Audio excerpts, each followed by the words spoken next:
Hello my Alphis and Gulphis, welcome back to another video. நான் உங்க Santhosh Raj aka Alpha Tamizhan. So இன்னைக்கு இந்த வீடியோல நம்ம என்ன பார்க்க போறோம் அப்படின்னா நம்மள நிறைய பேருக்கு ஒரு டவுட் இருக்கும். நம்ம நிஜமாலே லவ்ல விழுந்துட்டோமா?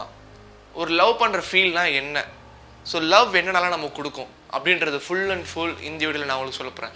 ஸோ இது பார்த்ததுக்கப்புறம் உங்களுக்கு ஒரு கிளாரிட்டி வந்துடும், நம்ம லவ் பண்ணுறோமா இல்லையா அப்படின்றது உங்களுக்கே தெளிவாக தெரிஞ்சிடும். So straight ladies and gentlemen, நான் உங்கள் Santhosh Raj and this is Alpha Tamizhan. நம்ம சேனல் மறக்காம like share subscribe and comment பண்ணிடுங்க, பெல் ஐகான் கிளிக் பண்ண மறந்துடாதீங்க. பிகாஸ் நான் பண்ணுற வீடியோஸ் உடனே உங்களுக்கு வந்து ரீச் ஆகிடும். ஸோ the first thing இந்த லவ் நமக்கு என்ன பண்ணும் தெரியுமா? நம்மளுடைய பார்ட்னரை கண்மூடித்தனமாக பார்க்க வைக்கும். அதாவது ஏகப்பட்ட விதத்தில் சைட் அடிக்க வைக்கும். நம்ம அவங்கள பார்த்துக்கிட்டே இருப்போம், பார்க்காம இருக்கவே முடியாது. அந்த மாதிரி சுச்சுவேஷனை நம்ம போய் கொண்டு வந்து விட்டுரும். அதாவது தூரத்தில் இருந்தாலும் பார்ப்போம், எங்கே இருந்தாலுமே சரி அவங்கள பார்த்துட்டே தான் இருப்போம். நம்ம பாடி அவங்க பார்க்குற பொசிஷனில் தான் திரும்பி ஆட்டோமேட்டிக்காக உட்காந்துக்கிட்டு இருக்கோம். அதை விட்டு மாறவே மாறாது. ஸோ இது வந்து எப்படின்னா ஒரு எக்ஸ்ட்ரீம் லெவலாக சைட் அடிக்கிறதுன்னு சொல்லலாம்னு வச்சுக்கோங்களேன். அவங்களே தான் ஃபுல் டே பார்த்துட்டே. ரெண்டாவது சைடு என்னன்னா அப்படியே நம்ம ரெக்க கட்டி பறக்கிற மாதிரியே இருக்கும். அப்படி ஒரு லைட்டாக ஃபீல் பண்ணுவோம், பைக்கில் ஜாலியாக போவோம், கவலையே இல்லாத ஒரு ஃபீலாக இருக்கும். எந்த டென்ஷனும் நமக்கு எடுத்துக்க மாட்டோம். ஏன்னா அது எல்லாமே டென்ஷன் இருந்தாலுமே இவங்களோட தாட்ஸ் வந்து ஃபுல்லாமே நம்மளை ஆக்குபை பண்ணிவிடும். அப்படி ரொம்ப ரெக்கக்கட்டி பறக்கிற மாதிரியே இருக்கும். மூணாவது விஷயம் என்னன்னா, நீங்கள் அவங்கள பற்றி நினச்சிக்கிட்டே இருப்பீங்க, அவங்கள பற்றி நினைக்காத நாளே இருக்காது.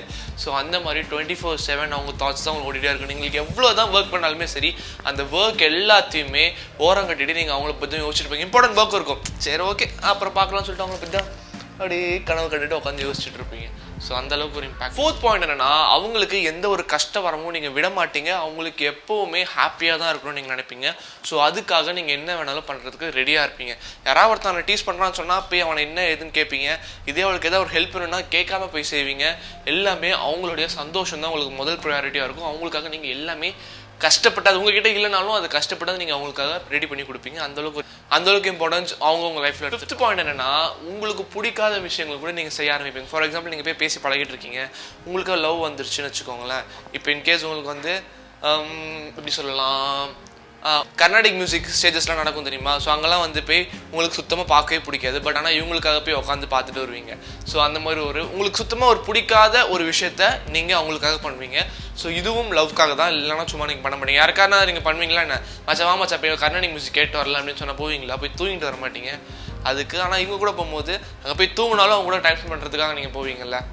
சிக்ஸ்த்து பாயிண்ட் என்னன்னா, நீங்கள் வந்து ரொம்ப சாஃப்டான பர்சனாக மாறிடுவீங்க. எப்படின்னா, இந்த ஒரு விஷயத்தை நீங்கள் அடிக்கடி கோவப்படுற ஒரு பர்சனாக இருப்பீங்க, ஆனால் கோபமே வராது சம்டைம்ஸ். ஃபார் எக்ஸாம்பிள், டெய்லி கோவப்பட்டே இருக்க ஒரு கேரக்டர் பார்த்தீங்கன்னா, ஒரு சுச்சுவேஷன் நடக்காது அப்படின்னா உங்களுக்கு கோவமே வராது. சரி ஓகே பண்ணா தானே பண்ணிட்டு போகிறான், சரி கிளம்புடா அப்படின்னு சொல்லிட்டு விட்டுட்டு இவங்களை பற்றி யோசிக்க ஆரம்பிச்சிருங்க. இவங்களுக்கு இம்பார்ட்டன்ஸ் கொடுத்து இவங்ககிட்ட பேச ஆரம்பிச்சிருவீங்க. ஸோ இந்த மாதிரி உங்கள் கேரக்டரில் நிறைய சேஞ்சஸ் ஏற்படுத்திடும். ரொம்ப சாஃப்டான ஒரு பர்சனாக நீங்கள் மாறிடுவீங்க. ஏன்னா love maths beautiful things. Love வந்து உங்களுக்கு நிறைய விஷயங்களை சேஞ்சஸ் பண்ணி கொடுக்கும். நான் லவ் பற்றி இன்னும் கொஞ்சம் டீப்பாக எக்ஸ்பிளைன் பண்ணியிருக்கேன் என்னோட ப்ரீவியஸ் வீடியோவில். அது வீடியோ லிங்க் கீழே டிஸ்கிரிப்ஷனில் போஸ்ட் பண்ணுறேன், போய் பாருங்கள். செவன்த் பாயிண்ட் என்னன்னா, இந்த லவ் இருக்குது தெரியுமா, ரொம்ப சந்தோஷத்தும் கொடுக்கும், ப்ளஸ் நம்மளை கொஞ்சம் ஸ்ட்ரெஸ் ஆக்கி விட்டுரும். ஏன்னா லவ் பண்ணும்போது என்ன ஆகும்னா, நம்ம உடம்புல கார்டிசோல், அதாவது வந்து ஸ்ட்ரெஸ் ஹார்மோன் வந்து கொஞ்சம் அதிகமாக இன்க்ரீஸ் பண்ணி விடும். எதுக்காக அப்படின்னா, நம்ம பாடியில் இன்னும் கொஞ்சம் ஹீட் இன்க்ரீஸ் பண்ணுறதுக்காக. ஸோ ஆகையால் உங்கள் பாடி கொஞ்சம் ஹீட் ஆகும், ஸ்ட்ரெஸ் அதிகமாகும், நார்மலாக டென்ஷன் ஆவீங்க கொஞ்சம் அதிகமாக. அவங்ககிட்ட டென்ஷன் ஆனாலும் சில பேர்கிட்ட சம்டைம்ஸ் டென்ஷன் அப்பப்போ வரும். நார்மலாக நீங்கள் கோவமே படாத ஒரு பர்சனாக இருந்தாலும் சில விஷயத்துக்கு டக்குன்னு ஷார்ட் டெம்பராக மாறதுக்கான வாய்ப்புகள் நிறையவே இருக்குது. அதுக்கான ரீசன் இவங்களாக தான் இருக்கும். எஸ், ஆஸ் யூஷுவல் சாப்பிட தோணாது, தூக்கம் வராது, அவங்கள பற்றி தான் யோசிக்கிட்டே இருப்போம், அவங்க கூட தான் ஃபோன் பேசிக்கிட்டே இருப்போம். நம்மளோட டோட்டல் ப்ரையாரிட்டிஸ் எல்லாமே சேஞ்ச் ஆகிடும். அவங்களுக்கு மட்டும்தான் ஃபஸ்ட்டு வந்து நிற்பாங்க. என்ன ஒரு விஷயம் எடுத்தாலுமே சரி அவங்ககிட்ட தான் வந்து ஃபஸ்ட்டு வந்து நிற்பாங்க. எல்லாருக்கிட்ட நம்ம பெஸ்ட் ஃப்ரெண்ட்ஸ் கிட்ட ஷேர் பண்ணுறது கூட அவங்ககிட்ட ஷேர் பண்ண ஆரம்பிச்சிடும். அவ்வளோ க்ளோஸ் ஆகிடுவாங்க. ஸோ இப்போ நான் சொன்ன இந்த 8 பாயிண்ட்ஸும் உங்களுக்கு அப்படியே டிக் டிக் டிக் போட்டுக்கிட்டே வந்தீங்கன்னு வச்சுக்கோங்களேன், நீங்கள் காதலில் விழுந்துட்டீங்கன்னு அர்த்தம். So congratulations my alfies and kulfis, all the best for your love. So next வீடியோவில் சீக்கிரமே சந்திப்போம். வட்டா.